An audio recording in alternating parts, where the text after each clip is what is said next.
नमस्तेस्तु भगवन् विश्वेश्वराय महादेवाय त्र्यम्बकाय त्रिपुरान्तकाय त्रिकाग्निकालाय कालाग्निरुद्राय नीलकण्ठाय मृत्युञ्जयाय सर्वेश्वराय सदाशिवाय श्रीमान् महादेवाय नमः।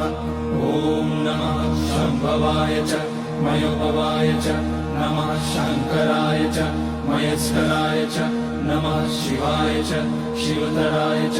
ॐ त्र्यम्बकं यजामहे सुगन्धिं पुष्टिवर्धनम् उर्वारुकमिव बन्धनान् मृत्योर्मुक्ष्यमामृतात्।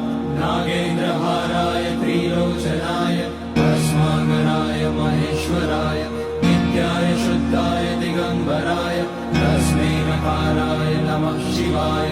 मन्दाकिनी सलिलचन्दन चर्चिताय नन्दीश्वर प्रमथनाथ महेश्वराय।